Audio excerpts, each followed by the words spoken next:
Living your best life with Senior Choices for you. Welcome. I'm your host, Brent Veasey, and as always, we got to get it out of the way. What's the best way to get in touch with us? Well, it's pretty simple. You can reach out on the old phone, 936-900-3190. That's a cell phone. You can text or call, or you can go ahead and reach out on the Instagram at senior_choices. Well, sorry about last week, but something came up that I had to take care of that was urgent, so didn't be able to come and do the show as much as I wanted. But that means that we even have more to talk about today for sure. And what we have to talk about is a lot, okay? So let's start off with some breaking news. Breaking news from our favorite place, Washington, D.C. Yes, folks, we have our House of Representatives at it again, because we are now just a matter of hours away from our federal government having to shut down. Yes. Remember, we said that we had this whole need to have a Speaker of the House so that we would be able to avoid a shutdown of our government because we passed something that got us money to keep the government going until 2023, November 17, continuing resolution, right? So now what we have going on is the fact that we have this new speaker. His name is Mike Johnson from Louisiana. He's still having the same problems that the old speaker had, because remember that group of people that always likes to say the word no, right? The Freedom Caucus. Well, they're saying no again, okay? Because what's been happening is that the House of Representatives got a speaker, okay? Woo! We got a speaker, a leader, second in line for the presidency. Very important job. They wanted to try to get some appropriation bills. Remember, this is what the government needs because each department in government has its own budget, okay? So there's 12 departments of the federal government, and these 12 departments each needs its own appropriation bill, okay? Passed by both houses of Congress, the Senate and the House of Representatives, and then be signed into law by the President of the United States for them to have money to spend on discretionary things they want to do. We have mandatory things that spend money on, and then we have discretionary things that are choices. And now they have to go and make choices on what things we need to spend money on moving forward, okay? And this is the part of the budget that's probably somewhere in the ballpark of $1.7 to $1.9 trillion, okay? That's what we're looking at here. What's been going on is that we have the Senate, which is doing its thing, which we had an agreement between the president and the old speaker on what the actual dollar amount ceiling was going to be. Okay, so we're looking at a ceiling that's going to be on how much money we're going to spend. And they agreed on that in order to avoid the debt default. Remember, that was this summer. So everybody thought that that's where we were going to be. And all these appropriation bills are going to be written under the auspices of knowing that this is how much total money we have. So all these individual bills that are being built up can add up to no more than this amount. Okay? That's what was approved by the Congress and the president in the summer. Well, this group of people in the House called the Freedom Caucus said, no, we're not going to spend that amount. We're going to spend less than that amount. And we want to spend a lot less than that amount. And they've been adamant about that. And so adamant that the guy that passed the bill that basically allowed more to be spent than what they thought, because they wanted it down here. And he went somewhere like that, almost touched it. Okay. Well, that speaker got fired, basically. Okay. And here we are with a new speaker. And this guy is saying, okay, so we don't have all these individual bills passed in the House yet. They've got, I think, most of them passed. And they're starting to talk to the Senate, who's passed theirs, about the whole conference committee thing. So they can get together and come up with one bill that will pass both houses and then be signed by the president. Okay, so ultimately that's what everybody, but that takes time. Okay, a lot more time than we have like this week, because Friday, November 17th is the day at midnight, again, 11:59 p.m. and 59 minutes, where the federal government runs out of money again, because that's when the continuing resolution stops. And they have to have this other stuff ready to go, or they pass another continuing resolution that will fund the federal government and keep it going. So the new House Speaker, he met with everybody in the Republicans, heard all their ideas, and they had lots and lots of different ideas, and then said, you know what? I came up with this idea. Okay. And this idea is that he's going to try to make these Freedom Caucus people happy by giving them what they said they wanted, which they said they wanted something called a split bill.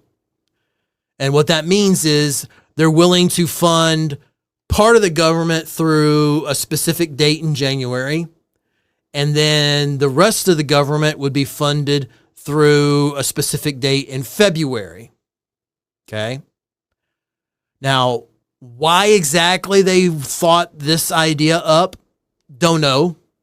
Maybe it's because they thought that the first half of the government that would be expiring earlier had easier bills to reconcile in the conference committee to get to a single bill that would be voted on and passed by both the Senate and the House of Representatives and then signed into law by the president.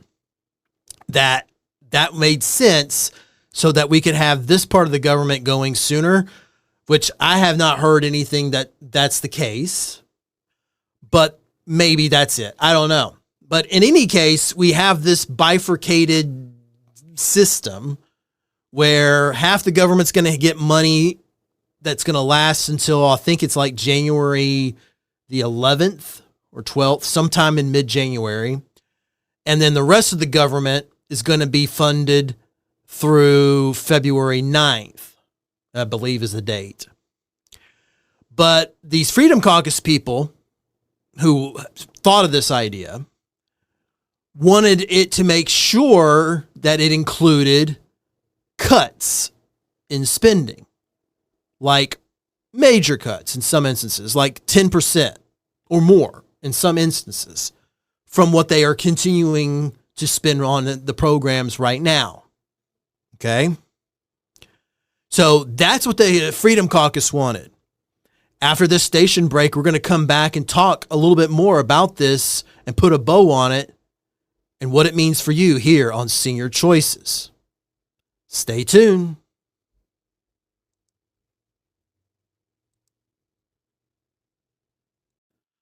Welcome back to Senior Choices. I'm your host, Brent Veasey, and we are talking about the breaking news that's happening in Washington, D.C., literally as I speak right now.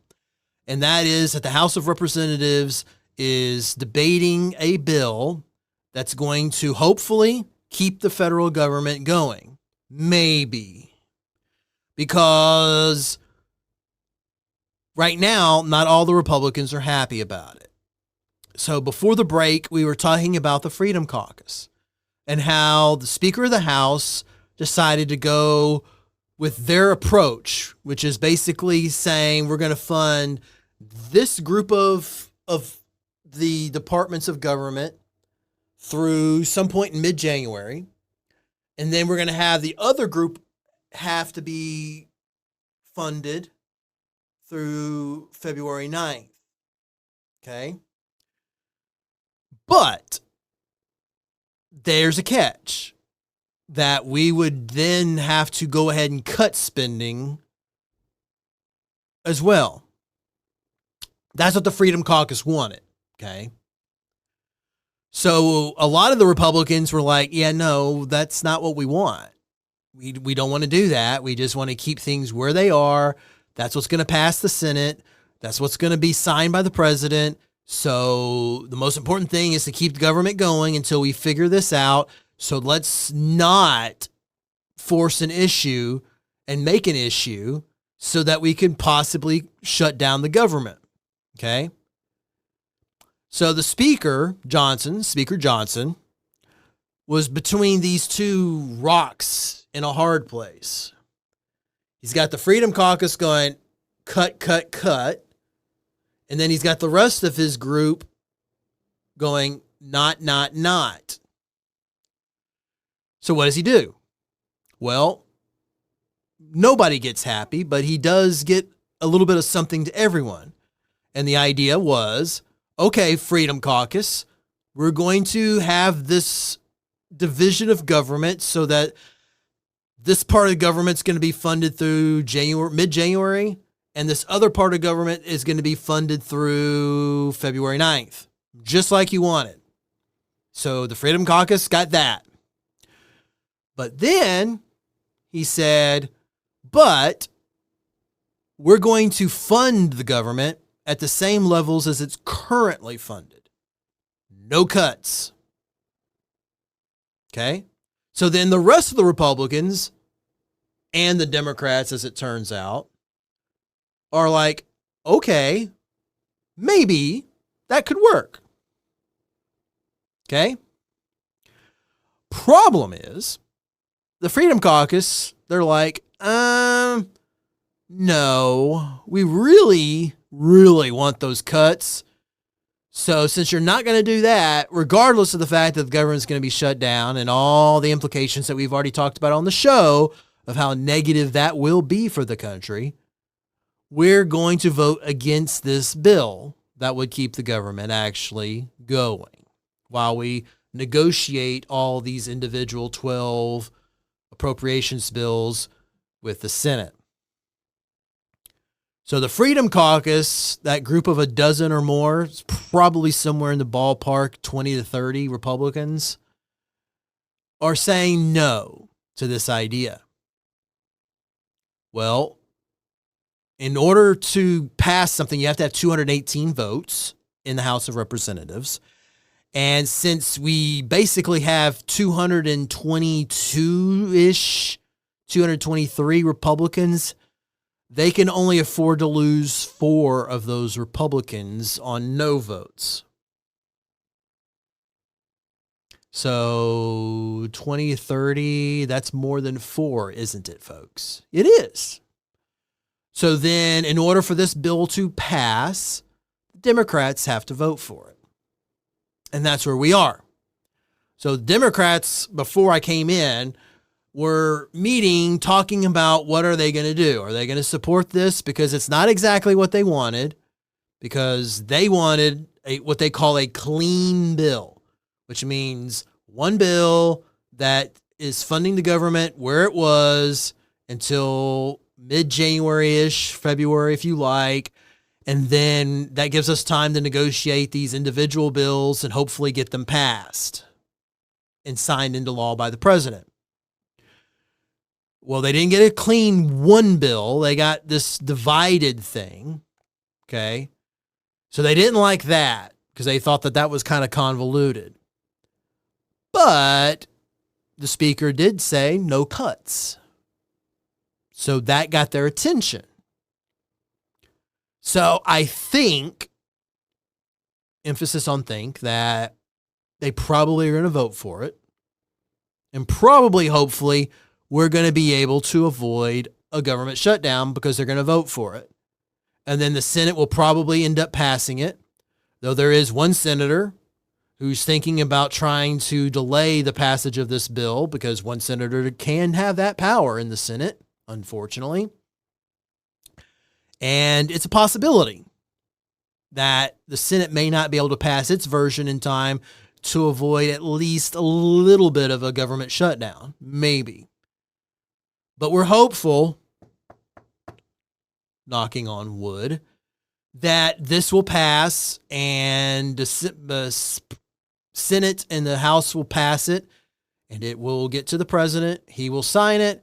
And then we just kind of go through the holidays and then come back after the holidays and figure it out. Maybe.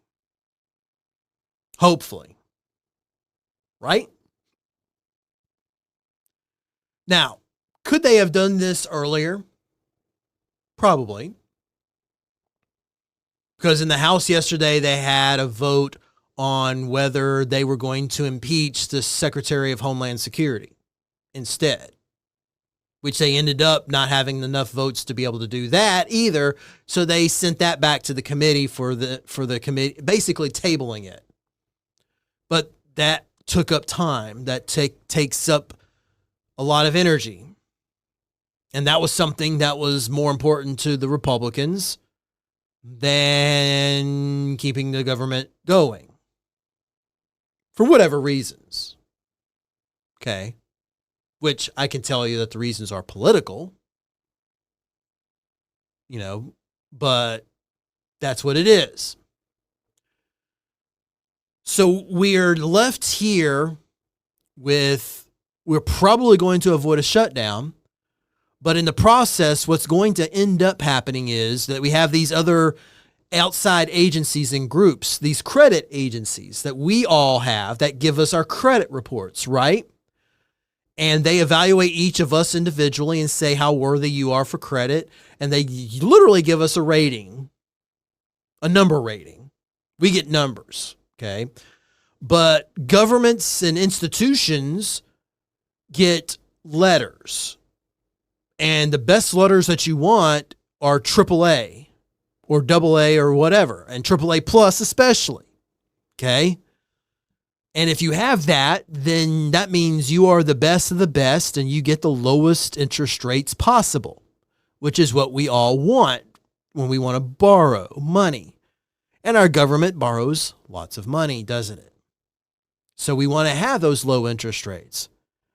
We've had one of those rating agencies already say, yeah, you're not AAA plus anymore. Maybe AA plus. Well, now the other one, that's the main one, is saying, if you go through with this shutdown, we may have to reevaluate that. And when we come back after this station break, we're going to talk about what that could mean for you and the role of government moving forward here on Senior Choices. Stay tuned. Welcome back to Senior Choices. We can't forget about our great show music provided by the Silverman Sound Studio and Shane Ivers at silvermansoundstudio.com. This website has royalty-free music available for download and use. All they ask is that you mention them after you use their music, like I am now, and how they are supported by donations made on the website. It's a great resource with some great music options available, so please check it out and support it. Well, before the break, we were talking about how we're now looking at what's going on in the DC area, especially with our Congress, and how this government shutdown could impact our ability to get the best interest rates on our government borrowing, federal government borrowing, moving forward. Because Moody's, they're the main agency that I was talking about, is now saying that if you can't get things better than this with how you do it, and you almost, or you will have a very small government shutdown, then you may not be deserving of a AAA plus bond rating anymore. So what does that mean for you, each of us? Okay. What does it mean for us? Well, what it means is that if the government is no longer able to borrow at the best interest rates, then they have to do something regarding the yield the percentage of reward that people get from going ahead and buying the bond, okay, when it's issued. And when they do that, then that increases the yield percentage, which in turn will increase interest rates, because the yield and interest rates are kind of tied to each other and they move along with each other. That's how it works, more or less. So if this happens and transpires, then we're looking at a good possibility of having an interest rate increase higher than what it is, which right now interest rates did come down to 7.5%. I say down because it was almost, sometimes it went up to 8% and a little bit above and then came back down by the end of the day. So we had seen interest rates come down almost 0.5% recently, which is the largest decrease in a long time in that amount of period.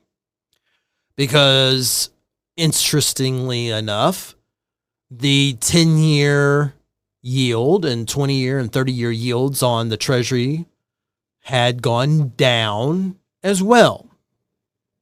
Okay? For a variety of factors, but most of that being the simple fact that inflation is starting to get under control. And we're going to talk about that in the upcoming segments. So with inflation coming under control, there's less of a threat of higher interest rates to try to keep inflation under control. So the yields go down, interest rates come down. That's how it works. But that won't be the case if the government goes ahead and shuts down, because you have these people in Washington doing what they're doing. In Congress with the Freedom Caucus, and in the Senate with one senator that's thinking about holding stuff up because he's not getting cuts either. So all of this could lead to higher interest rates for all of us. That's going to make things more difficult for us to borrow money, more costly, and all of that. That's how it boils down for you and me. Okay? Is this really what we want government to be doing? Seriously. Because government is supposed to be of the people, by the people, for the people. Okay? And it doesn't seem like that's necessarily what's going on. Because now it's all about spending. From the same group of people that passed $8 trillion of debt from 2016 to 2020, the Republican Party, $8 trillion of debt was what they accumulated with their president and their Republican-controlled Congress. Now, that wasn't necessarily all through spending. It could also be from massive tax cuts, like $2 trillion. But the bottom line is that whether it's a tax cut, or a spending, it's an investment of our money, and that's how they invested it, and it resulted in $8 trillion of debt. And now they're concerned all of a sudden with the other party that's now kind of in power about the debt and the deficit, and it's all bad and it's horrible and we just can't keep doing this. Okay? But all of this is kind of like a sign of something else, isn't it? And the sign is, the ultimate sign that all of this is kind of hinting at, is what is the role of government? That's the ultimate question that is behind all of this. What is it that government should be doing? What is it that government should not be doing? That is the ultimate question that we have before us whenever people are talking about deficits and debt and all of these other things. Because if the case is that we don't have enough money through government to be able to do this, then who will be doing it? If it's not government, then who is it that will be doing these things that's going on in the world and in our society, in our country? It's a fundamental question, because there are definitely things that only government can do. Like, only the government can defend us militarily. Okay? And we should hopefully want to have public police, public firefighters, those aspects as well. So security is something that is mostly going to be a public function, isn't it? We should hope so, because then if you don't, then you open up to private security, which, I mean, is great. There's private security firms all out there that do very good work. But those private security is only available for some that are able to actually afford private security, right?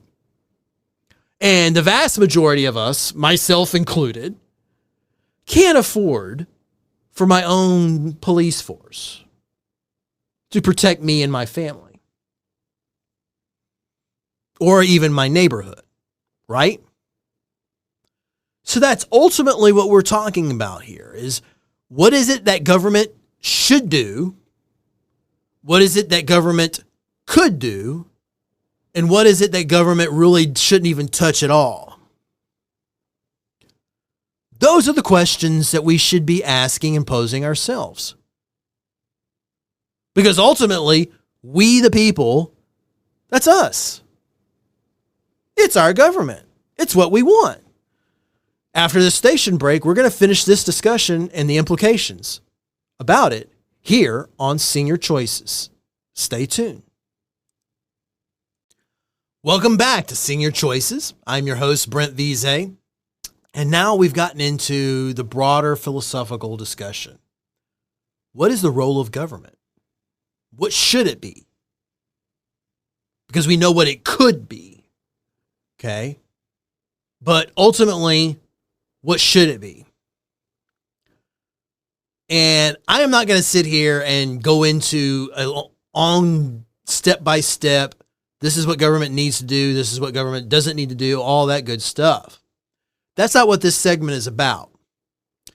What this segment is about is getting us to be able to think about this from the broader perspective of if, okay, government isn't going to do it,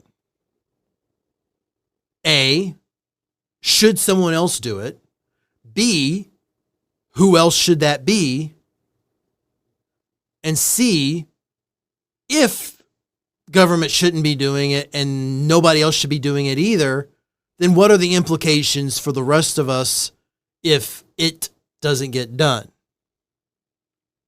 Because there are repercussions for everything, right? Consequences, actions, consequences.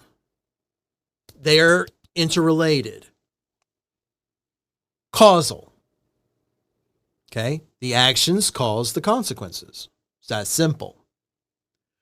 So in this instance, okay, if government is not going to do X, is X something that needs to get done regardless?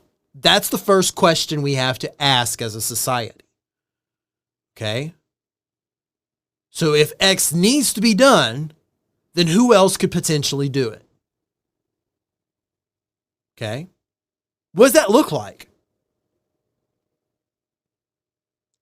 Now, if someone else is going to be doing it, what are the repercussions for them to be doing it if they are an entity that requires a profit?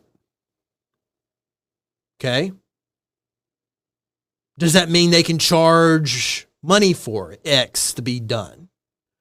And if they are charging money, then can that just be whatever the market bears? Or do we need to put some limits on that because it is a public good that needs to happen. That's tough, isn't it?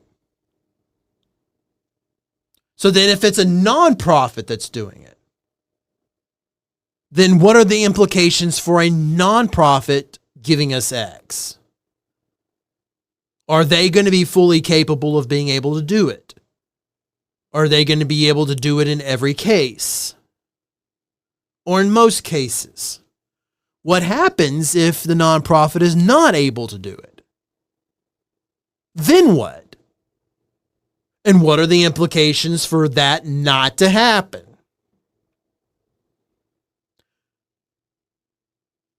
And then we decide that X isn't really that important.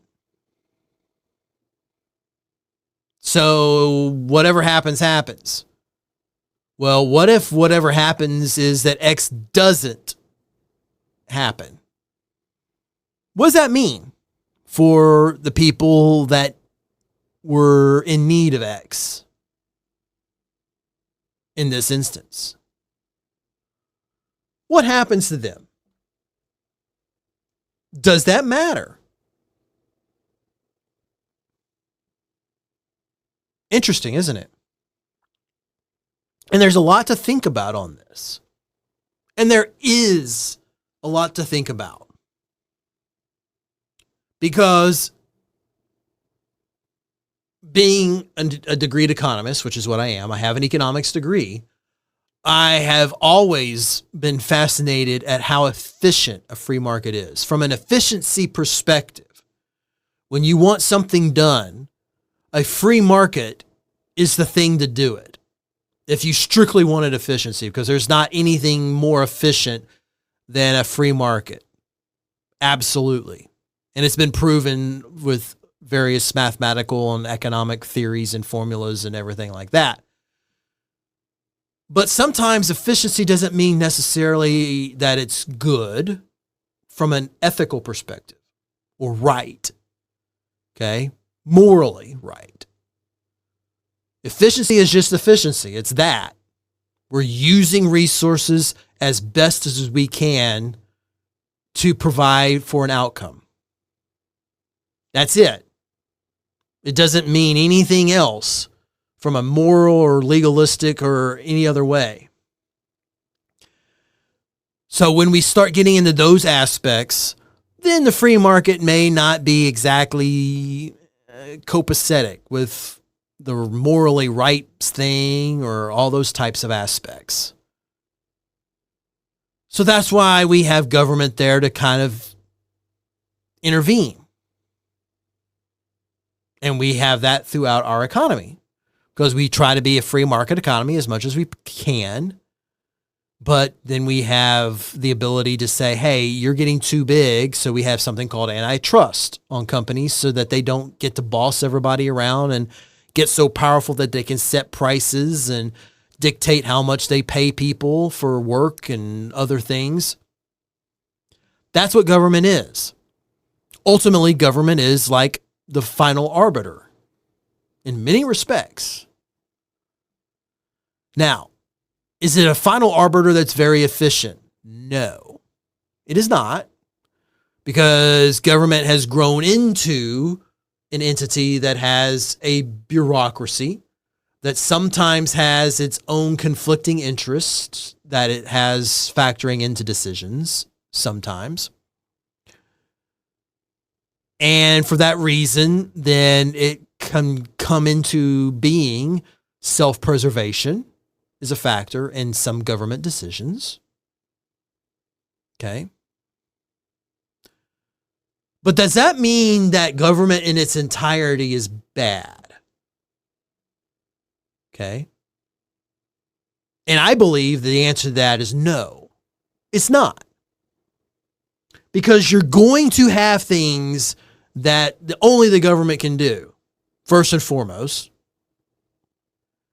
Then you're going to have things that government is more likely better at than most anything else for a variety of reasons, like providing security, because you don't want that to be something that's just a market and whoever has the ability to pay for it can get it.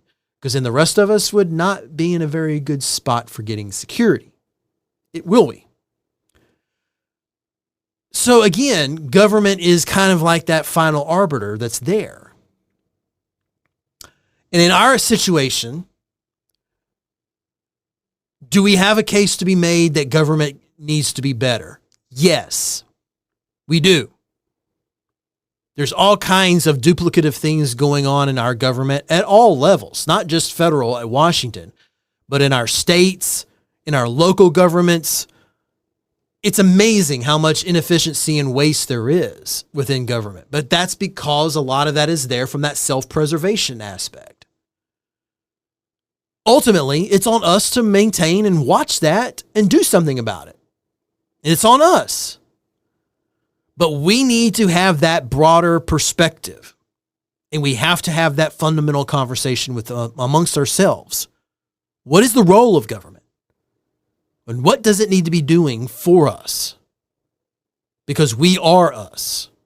We are the government. After this station break, we're going to go into a different area. Inflation.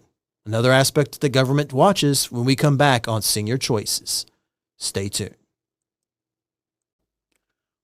Welcome back to Senior Choices. I'm your host, Brent Veasey, and we just had a good discussion on the role of government. And we had several things that we need to think about when we are thinking about that. Because it's not just a simple discussion of government's bad or government's good. But if it's not government, then what is it? To do something. And what does it look like if someone else other than government is doing it? And is that good or bad? Or is it mean that we don't need it? Or X, whatever I called it, X. So one of the things that government does is gather lots of data and statistics. And every month, the government looks at a variety of economic things and tells us about it. So, breaking news just issued today was the inflation consumer price index numbers for the month of October. Okay. And this morning, the government tells us that year over year from October of 2022 to October of 2023, consumer prices went up 3.2%. Now, remember, in September, they said that from September to September, consumer prices went up 3.7%.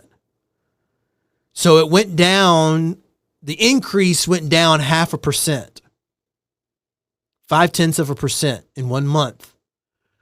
Last month, from August to September, the prices went up 0.4%. This time, from September to October, consumer prices unchanged. That's a big one because that means that there was no increase in prices. Okay. No increase in prices from September to October on a month-to-month basis. Now, excuse me as I'm going to look down and see off of my cell phone here from CNN.com the latest story on this. Okay. And why this is such a big deal. And that's because that economists expected there to be a 0.1% increase month over month.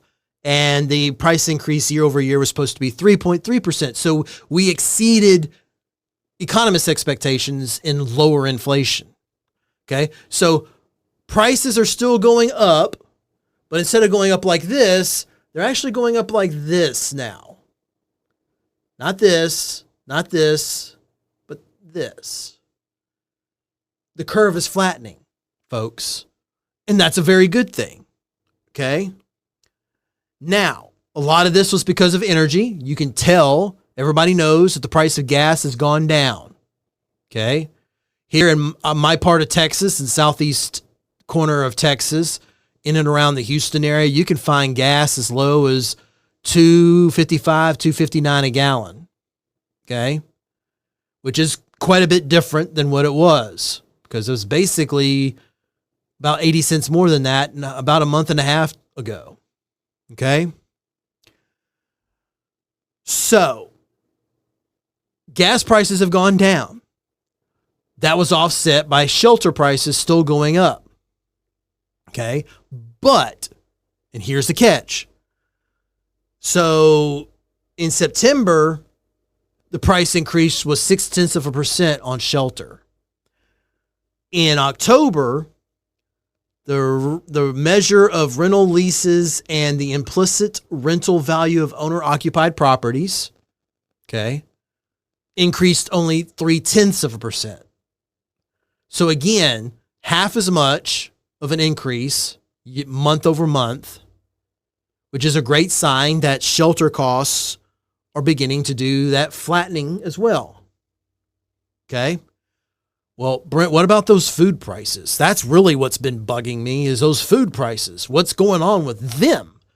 Well, I will tell you, because according to this article on CNN.com, this says that the level of inflation is now at a point of food that it has not been since 2021. When you're looking at annual food inflation, okay, year over year, okay, the annual food inflation in October was 3.3%. Okay. So that is the lowest level that food inflation has been measured since June of 2021. Okay. And on that side, the 3.3%, food away from home increased 5.4%. So eating out is still about 5.5% inflation. Food at home, the price of buying food for your home is down to 2.1%. That means the inflation rate for food at home only increased 2.1% year over year. So that's why you add those two numbers up and you end up getting somewhere in the ballpark of 3.3%. Now, this is just the consumer price index that we pay as consumers, right? The core consumer price index, which takes out those volatile things like food and energy that can change month to month because of supply shortages or whatever the case may be. Okay. So the core CPI climbed 0.2% month over month, and it brought it to an annual increase of 4%. 4% core CPI has not been seen for inflation since September 2021. So over 2 years has inflation been this low on core CPI. And the prior month, it went up 0.2% and was 4.1%. So again, that trend is definitely flattening. Okay. And of course, things have to go flat before they can start going down. Okay. Again, but I wanted to point that out because remember on this show, I've talked about this. And I talked about how once upon a time, not too long ago, just a few decades ago, the expectation levels for a healthy market economy in this country was an inflation rate somewhere in the ballpark of 4 to 5%. That was what was expected. Closer to 4%. Which is what we're looking at now on the core CPI. And the consumer CPI is already below that.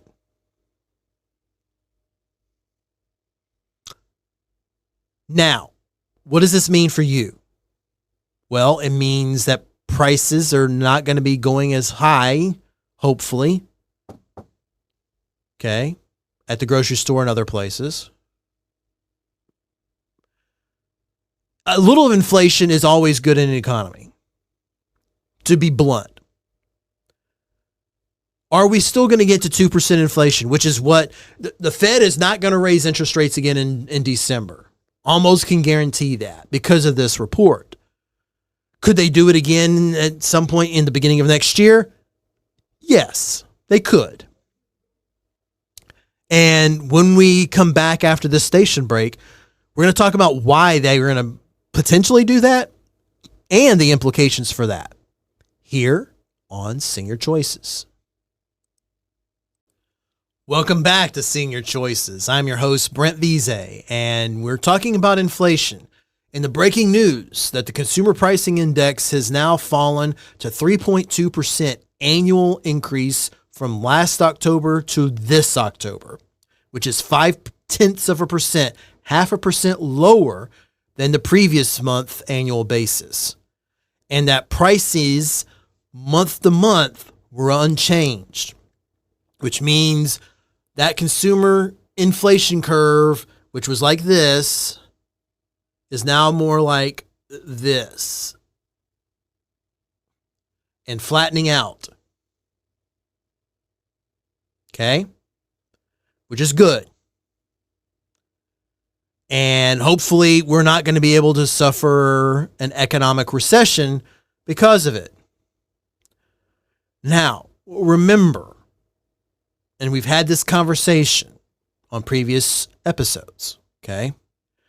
But remember that inflation is not all about demand. It also is about supply. And we talked about how the rental inflation pricing was still increasing a little bit, and that offsets some of the decreases of the energy costs. What's with the rental stuff? Well, we've talked about that too.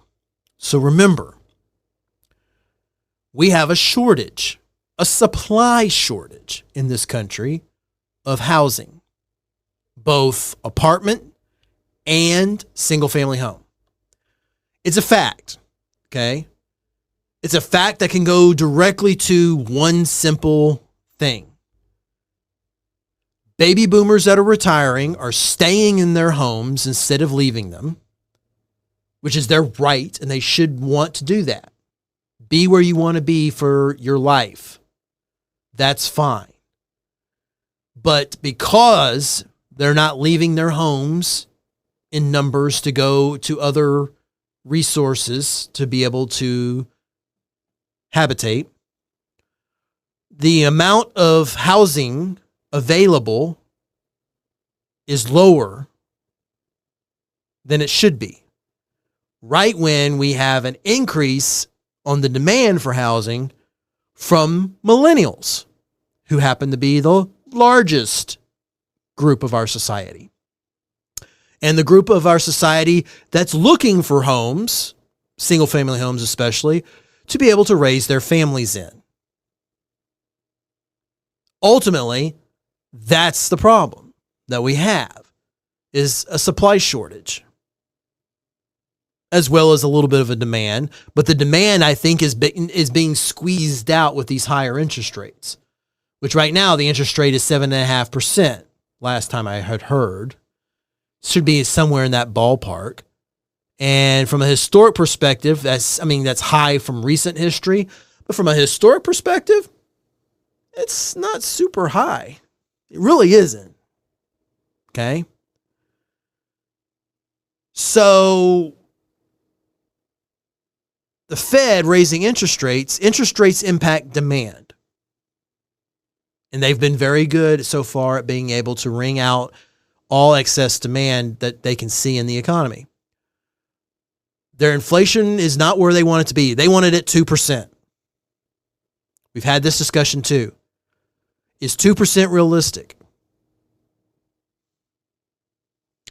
If the inflation is being partially caused by a supply shortage, will an adjustment in demand work? It can. Okay. But the cost of that is probably an actual recession. And there's still a chance that you will not get all of the demand that you need out to reflect where you are on supply. So that's a problem for housing, especially. If the food issues are happening because of supply of food, which a lot of it is, then changing the supply, the demand for food doesn't make much sense at all because, I mean, we have to eat. we really do, right? So it's very unlikely that a lot of us are going to change how we eat that much. Except, maybe going from buying things at Whole Foods to going and buying them at Walmart. Just save a little bit of money. But that doesn't mean that we still won't be getting a lot of the same stuff. Maybe we won't be getting the high price. That maybe we'll go with the generic, right? The store brand versus Kraft or Oscar Mayer or whatever the case may be. But food is what it is. And if we still have a lot of inflation within food, then then that is because of supply. And changes in demand are going to be far and few between, and isn't going to be enough. The bottom line here is that I think it's going to be very, very hard for us to get to 2% inflation. I really do. Because now there's an element of inflation that is not demand driven, but supply driven. And that supply driven inflation is not going to change by what the Fed is doing. It's not. The only thing that's going to change that will be Mother Nature, to be honest. By providing more stable weather, less flooding, less droughts. And how likely do we think that's going to be? That's the question. I don't think that's very likely because I think our weather patterns that we now have are going to be there and probably only with time get worse. Because that's where we are in our climate situation. But that's another show. Okay? That's another show. So, my opinion on this is that this consumer pricing that we're seeing now could be getting close to as good as it gets. And that's what you need to be aware of and understand, folks. And it's not because the government's bad. It's not because the government is spending too much money or any of these other things that you hear out there in political discourse. Okay? This is happening strictly from a law of supply and demand aspect. And in this instance, it's the law of supply that is being negatively impacted by what's going on in our environment. And nothing we do is going to change that unless we come up with ways to be able to have accommodations for these things to occur. Find the ways to mitigate droughts and floods for food. That's where we are. And that's where we need to come to grips with and understand and not get so angry and frustrated because it's not the way that it was 2 or 3 or 4 years ago. That really was a mirage, folks. That was the mirage. This is the reality. Hope you found today very interesting and very informative. Living your best life with Senior Choices. I'm your host, Brent Veasey. Thank you very much for your time, and come back and check us out next week. Take care.